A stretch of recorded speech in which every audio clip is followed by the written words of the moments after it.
Hi friends, ചോറിൻ്റെ ഒപ്പം കഴിക്കാൻ പറ്റിയ വളരെ രുചികരമായ തൈര് മുളകിട്ട കറിയാണ് ഇന്നത്തെ എൻ്റെ റെസിപ്പി. ഒരു മൺചട്ടി അടുപ്പത്ത് വെച്ചിട്ടുണ്ട്. നല്ലതുപോലെ ചൂടാവട്ടെ. ചൂടായി വരുമ്പോൾ നമുക്കിതിലേക്ക് 2 ടേബിൾ സ്പൂൺ വെളിച്ചെണ്ണ ഒഴിച്ച് വെളിച്ചെണ്ണ ചൂടാവുമ്പോൾ ഇതിലേക്ക് നമുക്ക് 1/4 ടീസ്പൂൺ കടുകിട്ട് കൊടുക്കാം. കടുകൊന്ന് പൊട്ടി വരുമ്പോൾ ഇതിലേക്ക് നമുക്ക് 1/4 ടീസ്പൂൺ ഉലുവ കൂടി നമുക്ക് ചേർത്ത് കൊടുക്കാം. ഉലുവയും കടുകും ഒന്ന് പൊട്ടിക്കഴിഞ്ഞാൽ ഇനി ഇതിലേക്ക് നമുക്ക് കുറച്ച് കറിവേപ്പില ചേർത്ത് കൊടുക്കാം.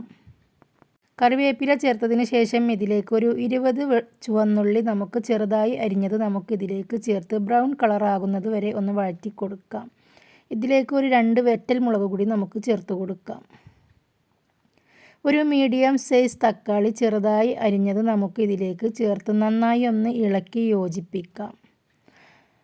നന്നായി ഒന്ന് വഴറ്റി കൊടുത്തതിന് ശേഷം നമുക്കിതിലേക്ക് നമ്മുടെ നടുകീറി വെച്ച നമ്മുടെ 10 പച്ചമുളക് ഞാൻ ഇതിലേക്ക് ചേർത്ത് കൊടുക്കുന്നുണ്ട്.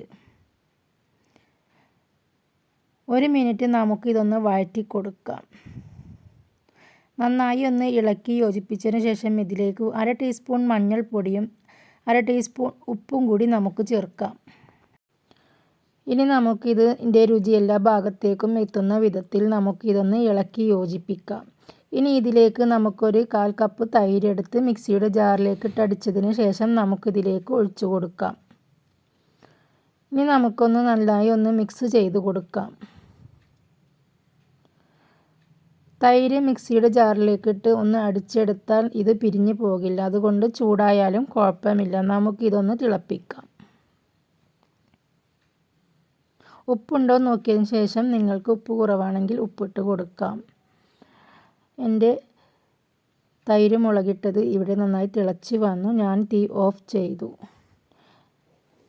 ഒരു അരമണിക്കൂറിന് ശേഷം നമുക്കിത് സെർവ് ചെയ്യാവുന്നതാണ്. ഇതിലേക്ക് എരിവെല്ലാം പിടിക്കാൻ അരമണിക്കൂർ എടുക്കും. ആദ്യമായിട്ടാണ് നിങ്ങൾ എൻ്റെ ചാനൽ കാണുന്നതെങ്കിൽ സബ്സ്ക്രൈബ് ചെയ്യണേ.